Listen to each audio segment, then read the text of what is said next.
Good morning, everyone. It's Thursday, July 29, coming to you live from Seoul. I'm Kim Mo-gan. Before we begin, these are the stories we're following at the top of the hour. Samsung Electronics reported robust second quarter earnings on the back of its semiconductor business, with its net profits of $8.3 billion in the April to June period, up 73% on year.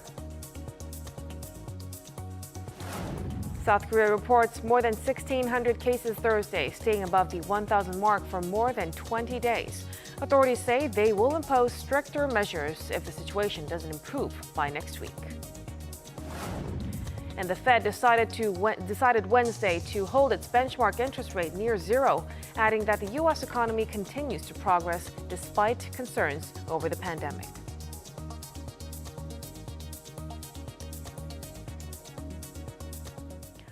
Our top story this morning, South Korean tech giant Samsung Electronics has reported an earnings surprise for the second quarter. The operating profit was over $10.9 billion, a roughly 54% increase on year. This amount is the highest profit recorded in 11 quarters. Over half of the operating profit came from semiconductors, and more TVs and home appliances were sold than expected. The company's sales were over $55 billion. The South Korean government will inject some $4.3 billion into semiconductors, next-generation cars, and the biohealth industry next year in order to secure core technologies and stabilize supply chains. The amount is around $700 million more than was invested in this year's budget. Around 500,000 more EV battery chargers will be built across the country by 2025. The plan also includes localizing the production of ultra-pure water, which is essential in semiconductor production. Developing artificial blood was also on the table to stabilize the current blood supply system, in which depends on donations. The Federal Reserve has kept its ultra-low interest rates unchanged, adding it will continue its asset purchases. Officials, however, insist the Fed is focused on the best timing to start tapering. Kim Hyo-sun reports. The Fed decided Wednesday to hold its benchmark interest rate near zero, adding the U.S. economy continues to progress despite concerns over the pandemic. Today, the Federal Open Market Committee kept interest rates near zero and maintained our asset purchases. These measures, along with our strong guidance on interest rates and on our balance sheet, will ensure that monetary policy will continue to support the economy until the recovery is complete. In addition to the move that was widely expected by market watchers, the Fed also decided to continue buying large quantities of government debt. However, the Fed hinted it could slow such purchases if the U.S. economy continues to strengthen. The Fed has been buying $120 billion in mortgage-backed securities and treasury bonds every month since last year, but economists expect the Fed to begin tapering later this year or early 2022. During a news conference Wednesday following the two-day policy meeting, the Fed chairman said the exact timing will depend on incoming data. He also elaborated that the U.S. economy is sustaining a strong recovery from the pandemic with solid hiring and spending. Progress in vaccinations and unprecedented fiscal policy actions are also providing strong support to the recovery. Indicators of economic activity and employment have continued to strengthen, and real GDP this year appears to be on track to post its fastest rate of increase in decades. The U.S. economy has been showing signs of improvement since the start of the year, but the Fed is cautious to make sure it's not pulling back too abruptly, especially when total employment is still millions of jobs below pre-pandemic levels. Kim Hyo-sun, Arirang News. South Korea reported 1,674 new cases of COVID-19 on Thursday. Although this was a slight drop from yesterday, the number of daily cases has been hovering in the thousands for more than 3 weeks in a row. Of Thursday's cases, all but 42 were locally transmitted. 2 more people have died, bringing the death toll to 2,085. Health authorities are considering even stricter social distancing restrictions because they haven't seen a significant drop in cases. The Greater Seoul area has been under level 4, the highest tier of COVID-19 restrictions, while most non-capital regions are under level 3. Meanwhile, more than 7 million people have been fully vaccinated in the nation. A recent study shows the effectiveness of Pfizer's COVID-19 vaccine falls from 96% to 84% over 6 months. The research funded by Pfizer found that after reaching a high of 96% 2 months after the second dose, the efficacy gradually falls off. However, the vaccine still provided 97% protection against a severe reaction to COVID-19, including hospitalizations over that period. Researchers will continue the study for up to 2 years to determine whether or not a booster shot will be beneficial after a longer interval.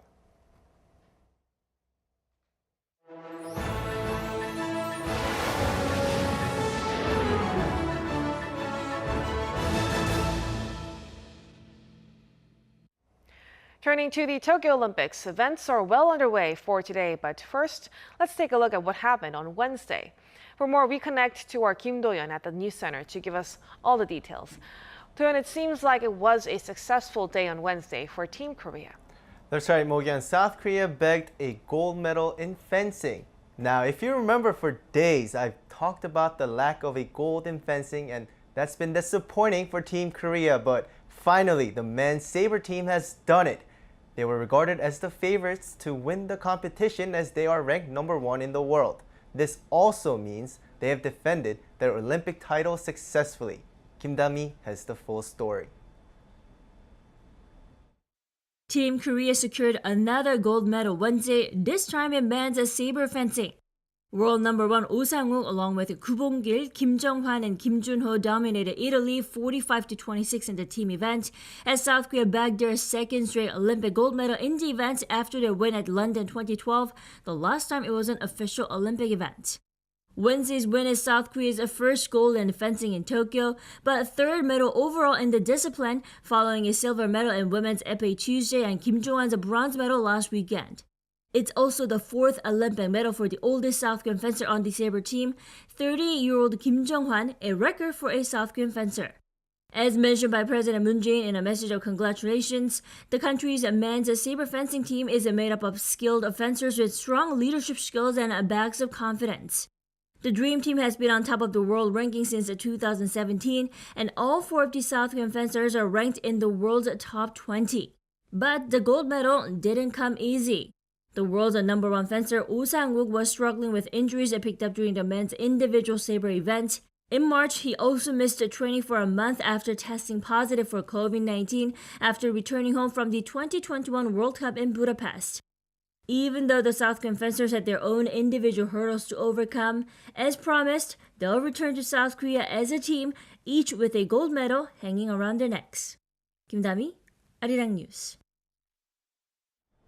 Among all the South Korean Olympians who competed Wednesday, badminton player Heo Kwang-hee arguably made the biggest splash internationally as he beat world #1 Momota Kento on his home soil. Heo, ranked world number 38, beat the odds to defeat Kento in straight sets to eliminate the 2-time world champion in the group stage. Heo is now into the quarterfinals, and Kento's early exit leaves a podium spot up for grabs. Kento is a national icon in Japan, winning praise both on and off the court, having the honor of carrying the Olympic flag during the opening ceremony. Now, turning to what's coming for Thursday, South Korean swimming sensation Hwang Sun-woo's quest for a medal continues in this morning's 100-meter freestyle final. On his way to the final, he smashed his own national record for the event and, more impressively, set a new Asian record on Wednesday. The 18-year-old clocked in at 47.56 seconds in the semifinal to finish in 4th place and into the finals. Never before has a Korean got this far in the event. In the final, he'll be competing against the likes of reigning world champion Caleb Dressel of the US and defending Olympic champion Kyle Chalmers of Australia.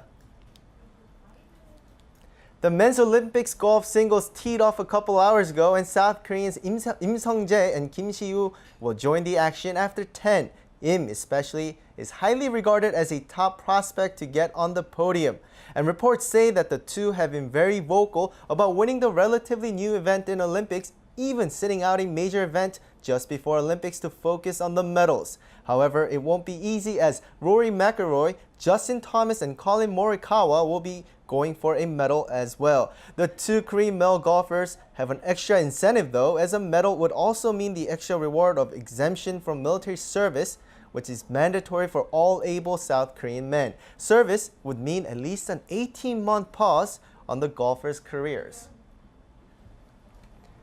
3-on-3 basketball is a new addition to the Olympics, and we have the sport's first winners. In the women's tournament, the U.S. took home the gold, beating the team from Russia 18-15. In the men's event, Latvia beat Russian counterparts 21-18, giving the Eastern European nation their first medal in Tokyo. This event is faster, more physical, and has fewer pauses than conventional basketball.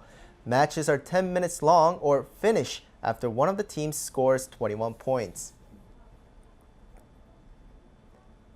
Fiji defended its Rugby Sevens title on Wednesday, beating New Zealand in the finals 27-12. This is only Fiji's second medal in all of its Olympics history, following the gold medal they won in 2016 in Rio. The country's population of less than 1 million witnessed huge celebrations that day in 2016, and the government declared a national holiday and printed $7 bills. Unfortunately, celebrations this time are likely to be muted as the country is seeing a surge in COVID-19 cases.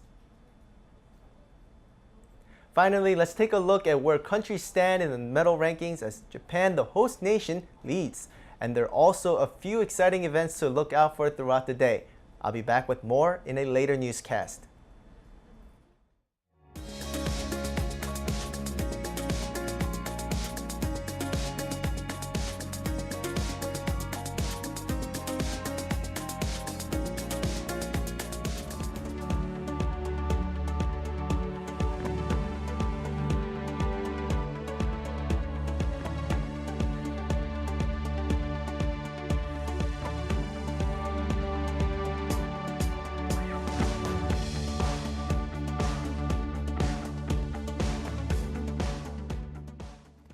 South Korea's foreign minister says North Korea seems to be preparing to resume dialogue, citing the recent restoration of the inter-Korean communication lines.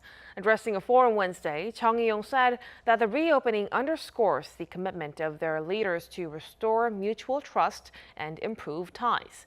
He noted that Seoul will continue to ensure that enhanced inter-Korean ties also positively developed North Korea-U.S. relations. Seoul will speed up plans to establish systems for virtual meetings since cross-border communication lines were restored. An official from the Unification Ministry told Yonhap News Wednesday reviving inter-Korean dialogue is first on the agenda. The South will suggest the idea to Pyongyang. In April, the ministry completed a virtual conference system for that purpose at a cost of almost $350,000. There should be no technical issues in holding such a session with the regime at some point in the near future. A senior U.S. diplomat has emphasized the importance of its trilateral cooperation with South Korea and Japan, despite historical conflicts between the Asian neighbors. At a conference in Washington Wednesday, Deputy Assistant Secretary for Korea and Japan, Mark Lambert, said they are America's two strongest allies in Asia, adding the U.S. is less secure when they're not cooperating. Seoul-Tokyo relations remain frosty over a series of historical issues, including wartime sexual slavery and forced labor. He said such atrocities should be addressed, but separated from areas that they can cooperate on. Home prices, which were already soaring, have gone up further amid the pandemic. Seoul's finance chief believes changes could be looming. The minister said the government will address the situation and follow through on plans to boost supply. Ji-young tells us more. South Korea's housing market is getting hotter than ever despite efforts by the government over the past couple of years. Finance Minister Hong Nam-gi, in a joint briefing with related ministers on Wednesday, once again vowed to go all out to tame the country's runaway house prices by focusing on increasing supply. Our number one goal would be to supply more homes in the country. The government will supply houses according to the plan and will strive to provide them as soon as possible. Also, we will be open to all possibilities to secure new housing sites. Hwang also said it's not the time to buy houses out of fear of being priced out of the market because there's chance that house prices could fall by more than market expectations. He said the reasons for that include a potential rise in interest rates and the start of public housing subscriptions in the second half of the year. The Minister of Land, Infrastructure and Transport, No Hyung-wook, also pledged to strictly carry out the plan to build some 2,050,000 new public housing units across the country by 2030, including 1.8 million units in the capital area. It includes finalizing the district plan by the end of this year for some 240,000 new public houses at designated areas, including the 6 sites for the third stage of South Korea's New Town Development's plan. But an expert says as it takes at least a couple of years for any planned houses to be built, more houses should be put up for sale, including those from multiple homeowners. I have a positive view of the government's announcement to enforce the housing supply plan. But as it takes time, some changes in the policies are needed to raise the number of properties on sale in the market. Another expert says there are supply shortages because of the capital gains tax. Transaction tax, including capital gains tax on home sales, is too heavy compared to other OECD member countries. Homeowners cannot sell their properties because of the considerable amount of tax imposed on gains. The announcement also includes plans to prevent an influx of liquidity by keeping the rise in household debt below 6%, as well as continuing the all-out war against property speculation. Ji-young, Arirang News. South Korea's population continues to shrink. The number of babies born in May was down 3.5% on year. The situation is showing no signs of recovery as lesser people are also tying the knot. Seon-kyung reports. South Korea saw more deaths than births in May. Statistics Korea stated Wednesday that there were 22,052 births in May, down 3.5% from the previous year. It marked the lowest figure for any May since the relevant data was first compiled 40 years ago, and also marks the 66th consecutive month of on-year decline. Meanwhile, the number of deaths increased by 5%, causing a decline in population for the 19th consecutive month. There are some factors dragging down fertility rates. The number of women aged 25 to 39 has decreased largely due to government-led family planning in the past. And the continuous decline in the number of marriages since 2012 has also taken its toll on the birth rate, because in Korea, most births in Korea occur following marriage. In fact, the number of marriages in May dropped by 11% on year to 60,153. On a yearly basis, the number of marriages has been on a continuous decline since 2012. Experts say that declining birth rate could pose a threat to South Korea's economy, mainly because, at least for now, the productivity growth rate is not good enough to cover the loss from labor growth due to a shrinking population. We see population growth, meaning an increase in labor population and the productivity growth rate, as major drivers for economic expansion. When the labor growth rate becomes negative, then the economic growth rate is highly likely to decrease, unless productivity efficiency is high enough to cover manpower loss. South Korea's technological advances have improved a lot, but not as much as other advanced economies. Legal and regulatory problems also exist. South Korea's productivity level is not high enough. This is the problem. The expert added that since the growth in productivity level can replace the loss in working age population, measures are needed to address the issue, and the government could also consider accepting a greater number of immigrant workers to boost Korea's workforce. Seon-kyung, Arirang News.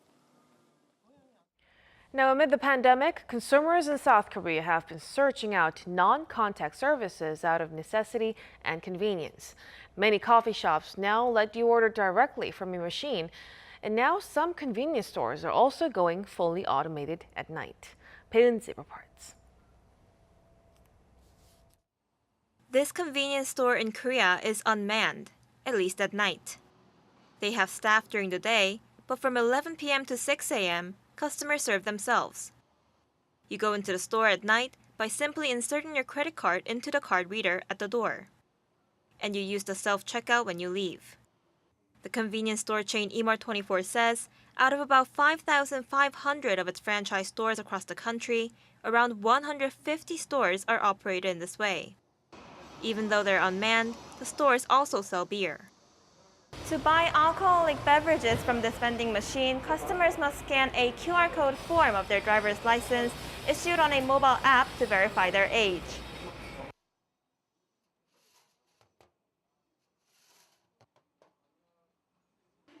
Then you put your credit card into the machine to open the door. And the coolest thing is that to pay, you don't have to scan your beer. A camera sees which product you've chosen and charges them to your card when you close the door. We have decided to use this vending machine to provide convenience to customers and to run our stores more efficiently. The company also said it plans to expand the use of this machine to sell products other than alcohol. Another major convenience store chain, CU, uses the same machine in some of its stores. And GS25 also plans to adopt it next month. This could pave the way for retailers to launch fully unmanned convenience stores running 24/7. 배은지, 아리랑 뉴스.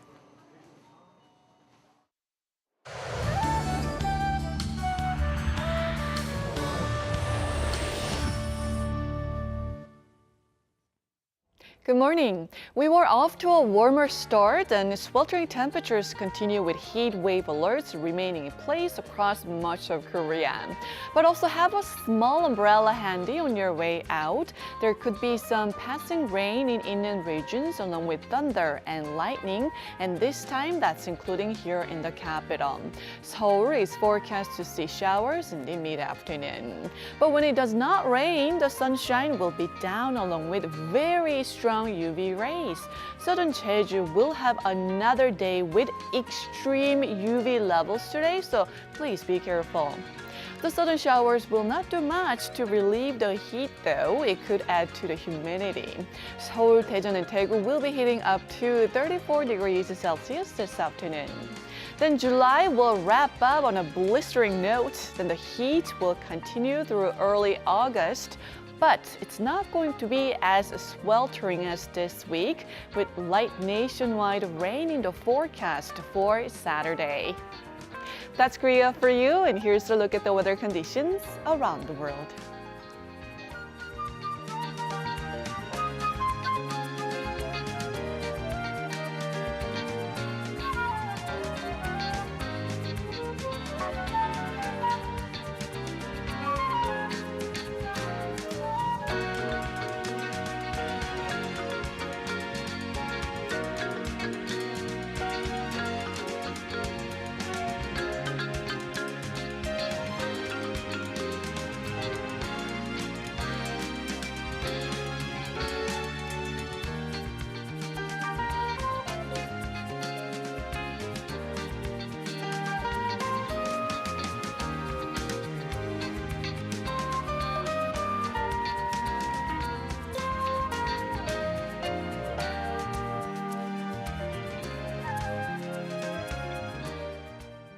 And that will do it for us at this hour on Arirang News. We'll be back at noon Korea time, so stay tuned.